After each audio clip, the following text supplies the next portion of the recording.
Hi, my name is Taylor Biliak. I am a student at the University of South Florida in the Family Nurse Practitioner program, and this is my case study presentation.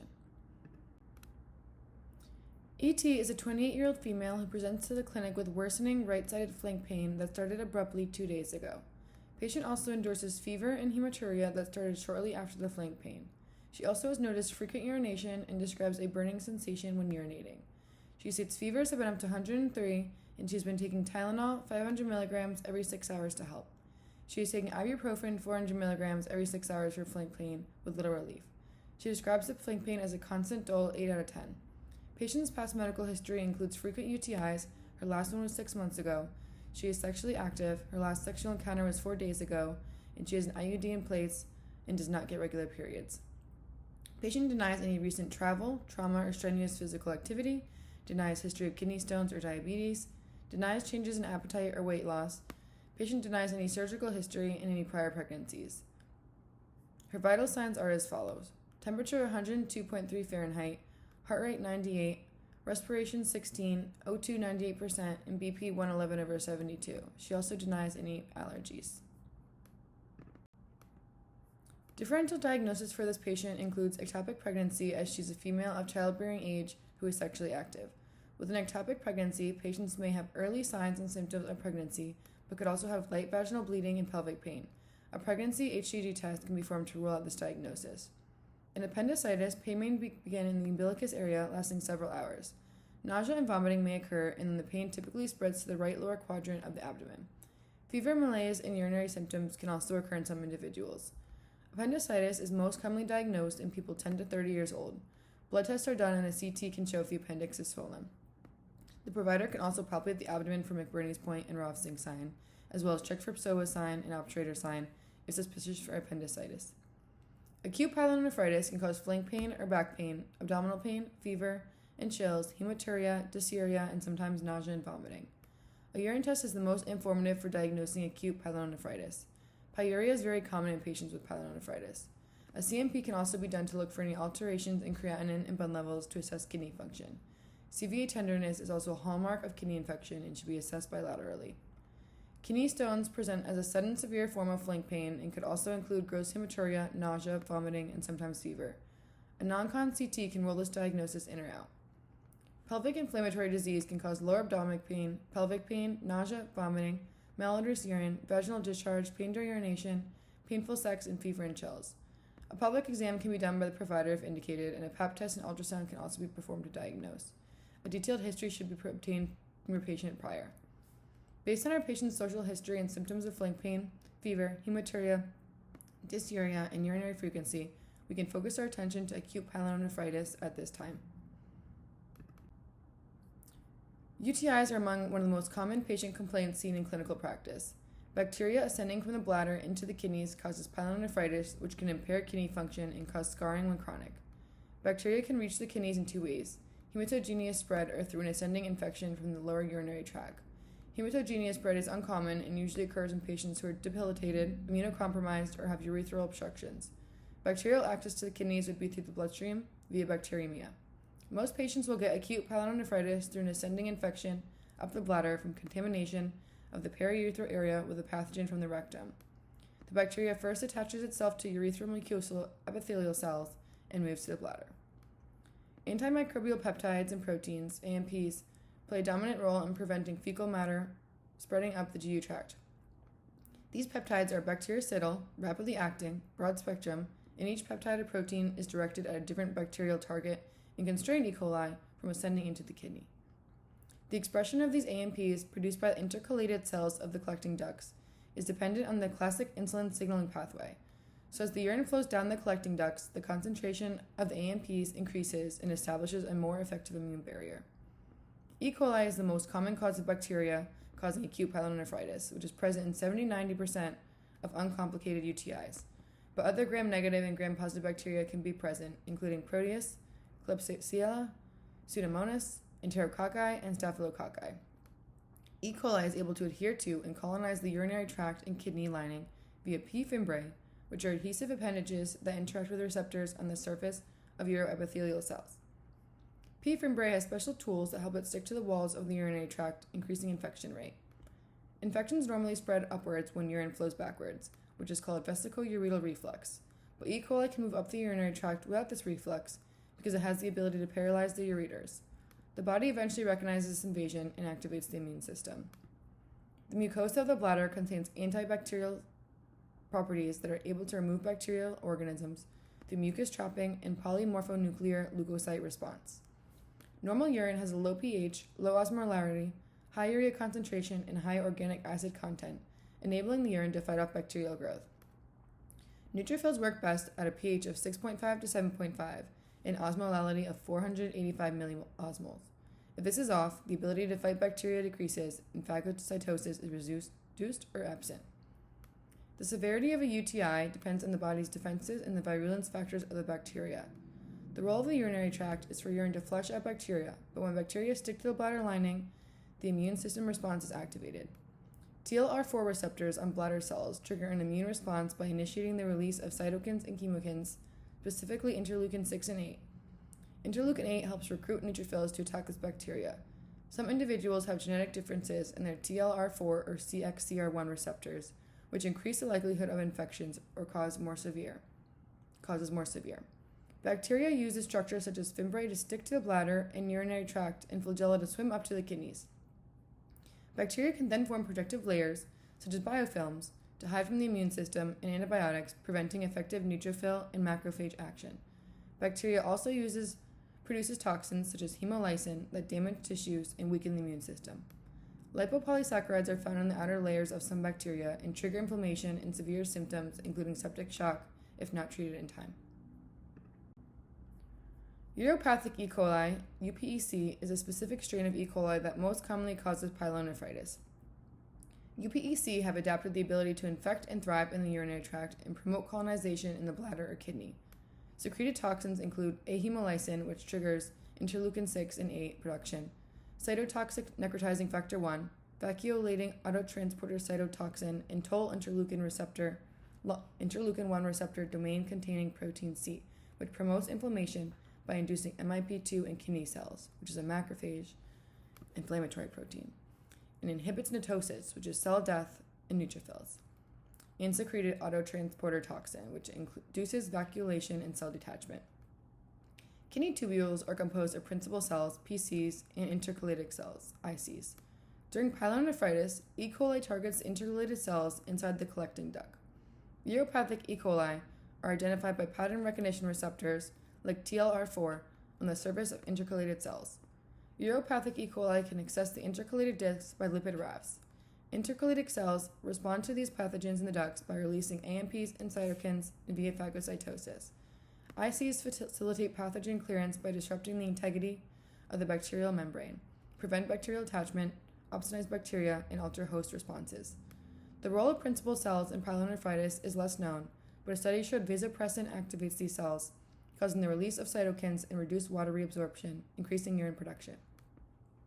The kidney sodium levels help to trigger an immune response when UPEC is present. Kidney cells release a signal that attracts immune cells like CD14, which turn cells into infection-fighting macrophages and that attack the bacteria. Cells and macrophages send out a signal, such as interleukin 8, to signal neutrophils into the urine to combat UPEC by producing reactive oxygen species and AMPs, phagocytose EPEC, and produce extracellular traps via netosis. UPECs access the kidneys by either cytolytic strains or non-cytolytic strains. Cytolytic strains release damaging toxins such as ahemolysin and SAT toxin, causing either death of kidney cells, making it easier for bacteria to move in between cells. Non-cytolytic change the cell's internal skeleton and use small pockets in the cell membrane to sneak in. Pyelonephritis symptoms can vary, but the most common for a young adult female include flank pain, either unilateral or bilateral, that can radiate into the lower back or groin. Flank pain and tenderness accompanied with pyuria highly indicate pyelonephritis and differentiate it from other UTIs.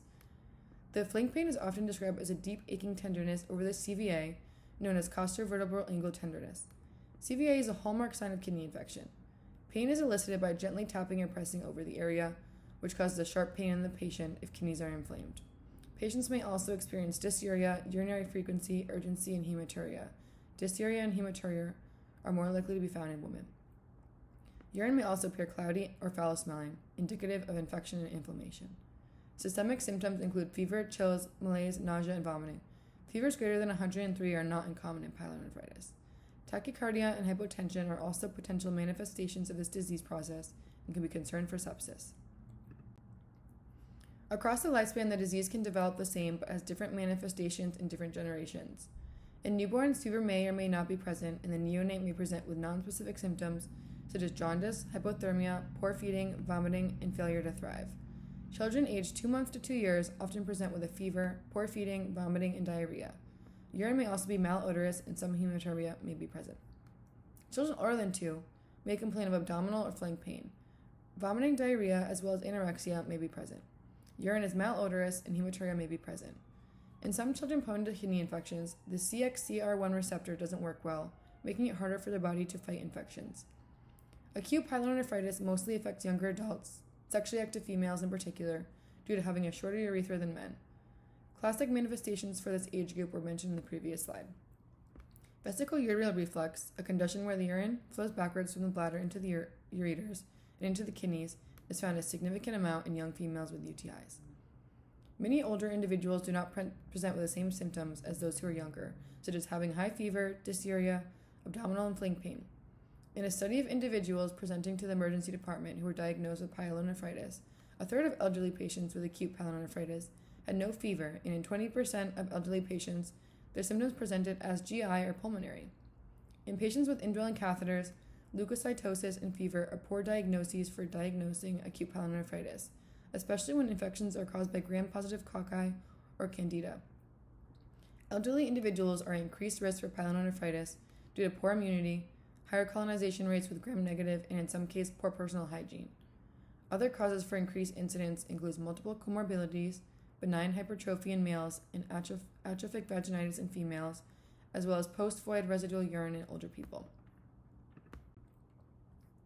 Obtaining a thorough, detailed history and physical evaluation is essential in diagnosing pyelonephritis, but laboratory and imaging studies can further assist in diagnosis. A urine specimen should be obtained. If a patient is unable to void, suprapubic catheterization should be used as an alternative. Proteinuria, bacteremia, and hematuria may show on urinalysis. Kidney stones should also be considered if hematuria is present. Per the Infectious Disease Society of America, urine culture showing at least 10,000 cubic millimeter of colony-forming units and symptoms is compatible with pyelonephritis. Lower counts of 1,000 to 9,999 are concerning in men and pregnant women. Blood cultures are regularly obtained but rarely affect treatment, as the culture almost always provides results. Culture should be considered in situations where individuals are hospitalized, fail to improve in 40 to 72 hours, or when urine culture is unlikely to grow a predominant organism, which is common in those with indwelling catheters and patients on antibiotics. Blood work such as CBC to look for leukocytosis and signs of sepsis. A CMP can also be done to look for any alterations in creatinine and blood levels to assess kidney function. Laboratory evaluation for suspected urinary sepsis should be done when indicated and includes C-reactive protein, lactic acid, procalcitonin, and neutrophil lymphocyte. Imaging studies are not required to diagnose acute pyelonephritis, but individuals who are more complicated should be considered for a CT of the abdomen pelvis with and without contrast. An ultrasound study can be performed, but a negative study does not exclude the diagnosis, as it may not show an obstructing calculus, and a CT may be needed to further locate an obstruction and determine the size of any stones. Our case study patient presents as uncomplicated, and a urinalysis and culture and basic blood work would be appropriate at this time. Treatment for pyelonephritis is often based on the severity of the infection, who the infection is infecting, and local antibiotic resistance patterns. Uncomplicated, healthy individuals who are not pregnant can be treated outpatient. The main treatment includes antibiotics, analgesics, and antipyretics. NSAIDs also work well in treating pain and fever if present. Antibiotic therapy is based on local antibiotic resistance patterns. Antibiotic resistance is common in pyelonephritis. The preferred treatment for uncomplicated pyelonephritis, if resistance in community-acquired infections is 10% or less, is fluoroquinolones, 7 days for females and 14 days for males. Quinolones target enzymes involved in bacterial synthesis. If quinolone resistance in community-acquired infections is greater than 10%, or a patient is more complicated, one of the following should be chosen: amoxicillin, clavulanate, cefidoxime, cefadroxil, or Bactrim. Fluoroquinolones and Bactrim will not alter vaginal flora, which makes them a great treatment over other agents. A single dose of ceftriaxone is often given in the ED for initial empiric parenteral therapy and is the preferred medication for most patients being admitted. Vancomycin or linezolid can be added if a gram-positive organism is suspected. IV antibiotics are usually given for at least 48 hours when culture results are available. Patients who responded well can switch to appropriate oral antibiotics. In pregnancy, the preferred antibiotic is ampicillin and gentamicin used in combination, or patient can receive IV Rocephin. Individuals who do not respond well to outpatient treatment, those with weakened immune systems, diabetes, chronic lung disease, or those who are pregnant are considered complicated and should be admitted for IV treatment. Our patient may receive a quinolone such as Cipro or Levaquin, but antibiotic prescription is up to the provider discretion based on the patient's presentation, and some providers may choose not to provide quinolones due to black box warnings, but other alternatives are available. Maintaining high fluid intake is crucial for the kidneys to flush out urines and toxins from the body. Staying hydrated is a very effective way to flush bacteria out of the bladder and improve symptoms. IV fluids can be used in inpatient settings. Alcohol and caffeine both cause dehydration. Excessive alcohol intake can lead to liver damage, which can affect kidney function. Caffeine also increases calcium excretion in the urine, which can lead to kidney stones and negatively affect renal function. Rest is vital to recovery, and activity should be minimized. Patients treated in an outpatient setting should not return to work for 2 weeks to allow time for the infection to be completely eliminated and for the patient to regain strength. Cultural practices related to hygiene, diet, and sexual health can impact an individual's risk for pyelonephritis. Certain dietary practices may increase the susceptibility to urinary tract infections. Traditional remedies or alternative therapies may be preferred by some patients over pharmacological treatment. It is important to explore those patients' preferences and incorporate culturally relevant preferences into our practice.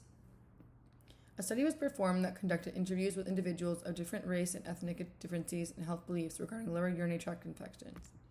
White respondents believe that urinary tract infections are a typical part of aging and do not require medical treatment. Black respondents attributed their symptoms to personal behaviors such as hygiene and sexual practice, which they had control over and did not need to seek medical care. Hispanic respondents lived with uncertainty about the disease and cause of their symptoms with an accompanying concern about future consequence. Individual beliefs about health affect how they think and act. Since beliefs can be influenced by culture, it is important for healthcare providers to understand and respect cultural perspectives when treating patients. In uncomplicated patients, symptoms usually resolve within 72 hours of starting antibiotic therapy. However, in a study of hospitalized patients who had no complications, 26% remained febrile at 48 hours, and 13% were febrile at 72 hours. This does not warrant a change in treatment at this time. Short-term antibiotic therapy, 3 days, is appropriate in cystitis but results in a 50% relapse rate in individuals with pyelonephritis, so it is important to differentiate the two when diagnosing a patient to prevent relapse.